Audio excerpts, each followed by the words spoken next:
এবারে আমাদের মাঝারি সহ সম্পাদক, ওনাকে 2 মিনিট আমি সময় দেব। আসসালামু আলাইকুম।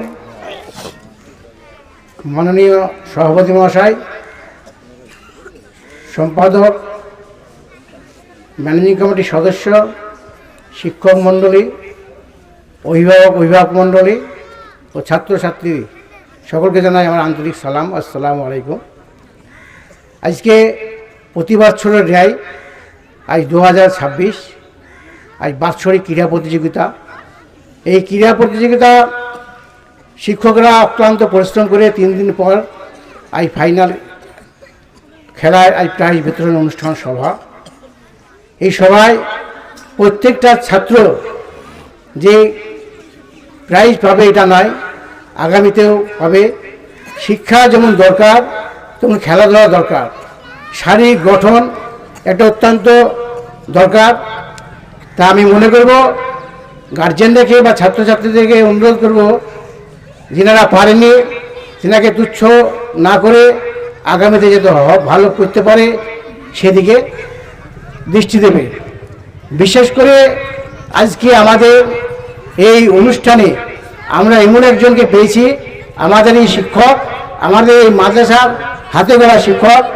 এই মাদ্রাসায় তিনি জয়েন করেছিল জানুয়ারি মাসের 2 তারিখে, 15 সালে জানুয়ারি মাসের 2 তারিখে জয়েন করেছিল।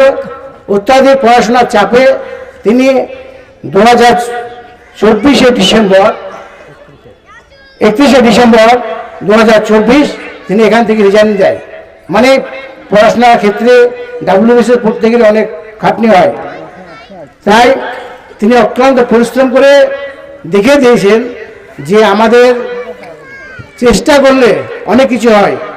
WBCS অফিসার ভিডিও হয়েছে কয়েকদিনের মধ্যে, পশ্চিমবঙ্গের যে কোনো জায়গায় জয়েন করবে উনি। তাই আমি আলমগীরকে অনুরোধ করব, ভবিষ্যৎ জীবন প্রচুর।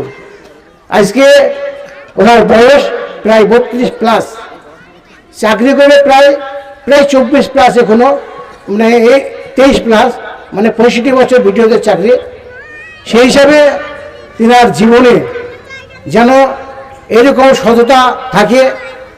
ব্লকের প্রত্যেকটা অফিসার, প্রত্যেকটা জ্ঞানীগুণী, প্রত্যেকটা সাধারণ, প্রত্যেক লোক ওনাকে স্যার বলে সম্বোধন করবে। আজকে আমি বলছি, আলমগীর তুমি কেমন আছো বা কী করছো, কিন্তু উনি যে ব্লকে যাবে ওনাকে সবাই স্যার বলবেন, অফিসাররাও স্যার বলবেন। তাই আমি আশা করবো আলমগীরের কাছে, আলমগীর